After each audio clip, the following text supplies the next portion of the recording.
पुराना सा पुश्तैनी घर, शहर की भीड़-भाड़ से कोसों दूर, जहां सन्नाटा भी कुछ कहता हुआ महसूस होता था। रुद्र काफी सालों के बाद यहाँ लौटा था, पुरानी यादों को समेटने और घर की हालत सुधारने के लिए। रुद्र को हमेशा से ही पुरानी चीजों और अनसुनी कहानियों में दिलचस्पी थी। एक दोपहर, जब वह घर के पिछवाड़े की ज़मींदोज़ झाड़ियों को काट रहा था, उसकी कुल्हाड़ी किसी ठोस चीज से टकराई। मिट्टी हटाने पर उसे पत्थर का एक प्राचीन दरवाजा दिखा, जो आधा जमीन में धंसा हुआ था। उस दरवाजे पर शेर और सांपों की ऐसी आकृतियां बनी थी, जो उसने पहले कभी नहीं देखी थी। जैसे ही रुद्र ने उस ठंडे पत्थर को छुआ, उसे अपनी उंगलियों में एक हल्की सी सहरन महसूस हुई। उसे लगा जैसे वह दरवाजा उसका इंतजार कर रहा था। उसने अपनी पूरी ताकत लगाकर उसे धक्का दिया और वह भारी पत्थर का द्वार चीखती हुई आवाज के साथ खुल गया। अंदर से ठंडी और ताज़ी हवा का एक झोंका आया, जिसमें अजीब सी खुशबू थी, जैसे गीली मिट्टी और मोगरे के फूल एक साथ महक रहे हों। रुद्र ने अपनी जेब से टॉर्च निकाली और उस अंधेरे रास्ते के अंदर कदम बढ़ा दिए। जैसे जैसे वह आगे बढ़ रहा था, पीछे का दरवाजा अपने आप बंद हो गया, लेकिन रुद्र डरा नहीं। उसे दीवारों पर लगे नीले पत्थर चमकते हुए दिखे, जो रास्ता साफ कर रहे थे। करीब 10 मिनट चलने के बाद सुरंग का अंत एक तेज रोशनी के साथ हुआ। जब रुद्र बाहर निकला, तो उसकी आंखें चौंधिया गईं। उसके सामने एक ऐसी दुनिया थी जिसकी कल्पना उसने कभी नहीं की थी। आसमान का रंग हल्का बैंगनी था और वहां 2 सूरज चमक रहे थे। चारों तरफ ऊंचे ऊंचे पेड़ थे जिनकी पत्तियां कांच की तरह चमक रही थी, और हवा में तैरते हुए छोटे छोटे द्वीप दिखाई दे रहे थे। रुद्र को यकीन नहीं हो रहा था कि वह अब भी धरती पर है या किसी और ग्रह पर पहुंच गया है। उसने गौर किया कि उसके कपड़े धीरे धीरे बदल रहे थे और उसके हाथ में एक प्राचीन कड़ा आ गया था। उसे एहसास हुआ कि यह कोई साधारण रास्ता नहीं था, बल्कि एक ऐसी दुनिया का द्वार था जहां जादू और हकीकत के बीच की दीवार गिर चुकी थी। अब रुद्र के सामने एक ऐसा रोमांच था, जहां से वापसी का रास्ता उसे खुद बनाना था।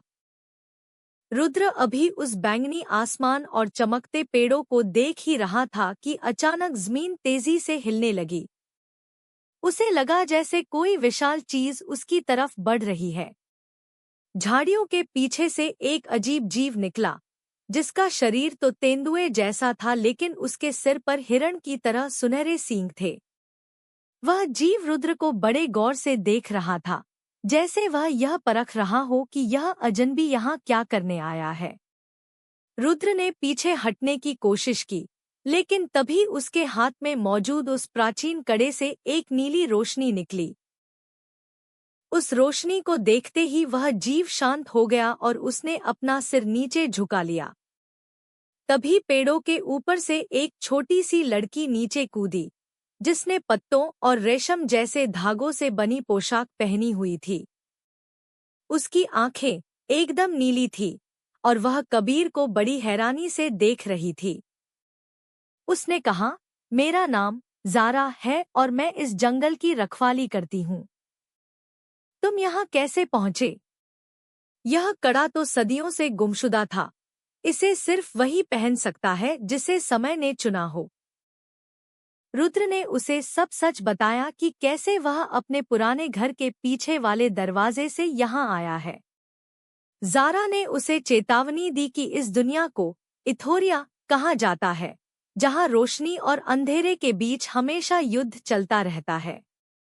उसने बताया कि जो कड़ा रुद्र ने पहना है, वह इस दुनिया की सबसे बड़ी शक्ति, समय का चक्र, खोलने की इकलौती चाबी है। लेकिन मुसीबत यह थी कि इस शक्ति की तलाश में यहाँ के खतरनाक शिकारी, छाया योद्धा, भी लगे हुए थे, जो किसी भी वक्त यहाँ पहुँच सकते थे। अभी वे बात ही कर रहे थे कि अचानक जंगल की रोशनी फीकी पड़ने लगी और ठंडी काली धुंध चारों तरफ फैल गई। ज़ारा का चेहरा डर से सफ़ेद पड़ गया और उसने फुसफुसाते हुए कहा, वे आ गए हैं। झाड़ियों के बीच से काले साये निकलने लगे जिनकी आंखें आग की तरह लाल चमक रही थी। ये वही छाया योद्धा थे जिनका ज़ारा ने जिक्र किया था। उनके हाथों में धुंध से बनी तलवारें थीं और वे सीधे रुद्र की तरफ बढ़ रहे थे। रुद्र ने घबराहट में अपना हाथ आगे किया और तभी उसके कड़े से एक ढाल जैसी रोशनी निकली जिसने उन काली परछाइयों को पीछे धकेल दिया। ज़ारा ने रुद्र का हाथ पकड़ा और चिल्लाई, हमें यहाँ से भागना होगा। वे कड़े की शक्ति को महसूस कर सकते हैं। अगर वे तुम्हें पकड़ लेंगे तो इथोरिया और तुम्हारी दुनिया दोनों ही हमेशा के लिए अंधेरे में डूब जाएंगी। रुद्र अब समझ चुका था कि उसका यह एडवेंचर अब एक खतरनाक जंग में बदल चुका है। रुद्र और ज़ारा तेजी से घने जंगल को पार करते हुए एक ऊंची पहाड़ी की तरफ भागे। ज़ारा ने बताया कि छाया योद्धाओं से बचने का एक ही तरीका है, आकाश भवन पहुंचना, जो बादलों के बीच तैरता एक प्राचीन पुस्तकालय है। जैसे ही वे पहाड़ी की चोटी पर पहुंचे, रुद्र ने देखा कि वहां कोई रास्ता नहीं था, बस सामने गहरी खाई थी। ज़ारा ने रुद्र का हाथ पकड़ा और कहा, कड़े पर भरोसा करो और छलांग लगा दो। रुद्र ने अपनी आंखें बंद की और कूद गया, लेकिन गिरने के बजाय वह हवा में तैरने लगा। अचानक बादलों के बीच से एक विशाल पत्थर की इमारत दिखाई देने लगी। यह वही पुस्तकालय था जिसकी छत पर हजारों उड़ती हुई किताबें सजी थी। जैसे ही रुद्र ने वहां कदम रखा, चारों तरफ की मशालें अपने आप जल उठीं। यहाँ की दीवारों पर इथोरिया का पूरा इतिहास लिखा था। रुद्र ने देखा कि एक दीवार पर उसकी अपनी तस्वीर बनी हुई थी, जिसमें वह वही कड़ा पहने हुए एक भयानक दानव से लड़ रहा था। उसे एहसास हुआ कि उसका यहाँ आना महज एक इत्तेफाक नहीं, बल्कि उसकी तकदीर थी। पुस्तकालय के बीचों बीच एक बहुत बड़ी किताब हवा में तैर रही थी, जिसे समय का ग्रंथ कहा जाता था। ज़ारा ने कहा कि इसी किताब में उस रास्ते का जिक्र है जो उसे वापस अपनी दुनिया में ले जा सकता है, लेकिन इसे खोलने के लिए एक पहेली सुलझानी होगी। जैसे ही रुद्र ने किताब को छुआ, उसमें से आवाज आई, वही चीज जिसे तुम देख नहीं सकते, लेकिन जो बीत जाए तो वापस नहीं आती, वह क्या है? रुद्र ने थोड़ा सोचा और मुस्कुराते हुए कहा, समय।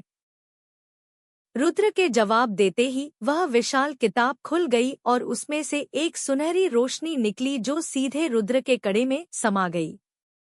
किताब के पन्नों पर अब एक नक्शा उभर आया था जो नीलम की गुफा की तरफ इशारा कर रहा था। ज़ारा ने बताया कि गुफा के अंदर ही समय की चाबी का दूसरा हिस्सा छिपा है। लेकिन तभी पुस्तकालय की खिड़कियां टूटने लगी और वही काली धुंध अंदर आने लगी। छाया योद्धाओं ने उन्हें ढूंढ लिया था और अब वे पहले से कहीं ज्यादा गुस्से में थे। आकाश भवन से बचकर रुद्र और ज़ारा अब उस नीलम की गुफा के पास पहुंच चुके थे, जिसका जिक्र उस जादुई किताब में था। गुफा का मुहाना किसी विशाल अजगर के मुंह जैसा लग रहा था और उसके अंदर से नीली रोशनी की लहरें बाहर आ रही थी। ज़ारा ने रुद्र को सचेत किया कि इस गुफा के अंदर कदम रखते ही इंसान को अपने सबसे बड़े डर का सामना करना पड़ता है। रुद्र ने गहरी सांस ली और अपने कड़े को मजबूती से पकड़कर अंधेरे के अंदर कदम रख दिया। जैसे ही वे अंदर पहुंचे, गुफा की दीवारें आईने की तरह चमकने लगी। उन आईनों में रुद्र को अपना घर और अपने वो दोस्त दिखने लगे जो उसकी दुनिया में थे। अचानक आईने का दृश्य बदल गया और उसे दिखने लगा कि उसकी अनुपस्थिति में उसका गांव और घर काले धुएं में डूबा हुआ है। उसे लगा जैसे उसकी दुनिया खतरे में है और उसे अभी वापस जाना चाहिए। वह पीछे मुड़ने ही वाला था कि ज़ारा चिल्लाई, रुद्र, मत रुकना। यह सब तुम्हारी आंखों का धोखा है। वे परछाइयां तुम्हें कमजोर करना चाहती हैं। तभी गुफा की छत से नुकीले पत्थर गिरने लगे और जमीन फटने लगी। रुद्र ने देखा कि छाया योद्धाओं का सेनापति, जिसकी लंबाई 7 फीट थी, उसके सामने खड़ा था। उसकी आंखों में दहकते हुए अंगारे थे। उसने अपनी काली तलवार से रुद्र पर हमला किया। रुद्र ने अपने कड़े की शक्ति से एक ढाल बनाई, लेकिन हमला इतना तेज था कि वह पीछे जा गिरा। उसे समझ आया कि सिर्फ ताकत से काम नहीं चलेगा, उसे अपनी बुद्धिमानी का इस्तेमाल करना होगा। रुद्र ने ध्यान दिया कि जहां-जहां गुफा की नीली रोशनी उस सेनापति पर पड़ रही थी, वह कमजोर हो रहा था। उसने अपने कड़े की रोशनी को गुफा की दीवारों पर लगे नीलम पत्थरों की तरफ मोड़ा। जैसे ही रोशनी टकराकर चारों तरफ फैली, पूरी गुफा दूधिया रोशनी से भर गई। वह छाया योद्धा उस तेज रोशनी को बर्दाश्त नहीं कर पाया और धुएं की तरह गायब हो गया। सेनापति के जाते ही गुफा के बीचों बीच एक नीलम का पत्थर चमकने लगा, जो असल में समय की चाबी का दूसरा टुकड़ा था। रुद्र ने जैसे ही उस नीलम को छुआ, उसे अपनी दुनिया की आवाजें सुनाई देने लगी। उसे लगा जैसे वह अपनी मंजिल के बहुत करीब है। लेकिन ज़ारा ने उसे याद दिलाया कि अभी सफर आधा ही तय हुआ है। चाबी के दोनों टुकड़ों को जोड़ने के लिए उन्हें अग्नि पर्वत की चोटी पर जाना होगा, जहां इस दुनिया का असली मालिक उनका इंतजार कर रहा था। रुद्र अब पहले से कहीं ज्यादा साहसी महसूस कर रहा था, क्योंकि उसने अपने डर पर जीत पा ली थी। रुद्र और ज़ारा अब अग्नि पर्वत के करीब पहुंच चुके थे, जहां की जमीन से आग की लपटें निकल रही थी। यह इथोरिया का सबसे खतरनाक हिस्सा था। पहाड़ की चोटी पर एक विशाल मंदिर था जो बादलों को छू रहा था। ज़ारा ने बताया कि इसी मंदिर के अंदर वह वेदी है, जहां नीलम के पत्थर और रुद्र के कड़े को एक साथ जोड़कर समय का चक्र पूरा किया जा सकता है। लेकिन रास्ता आसान नहीं था। पहाड़ की सीढ़ियों पर पत्थर के विशाल रक्षक तैनात थे, जो किसी भी अजनबी को आगे बढ़ने नहीं दे रहे थे।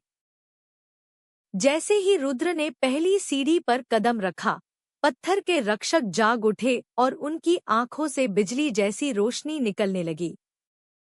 रुद्र ने अपने कड़े की शक्ति का इस्तेमाल किया, लेकिन यहाँ की गर्मी उसकी ऊर्जा को सोख रही थी। ज़ारा ने अपनी जादुई शक्तियों से पत्थरों के रक्षकों को उलझाए रखा और रुद्र को ऊपर भागने के लिए कहा।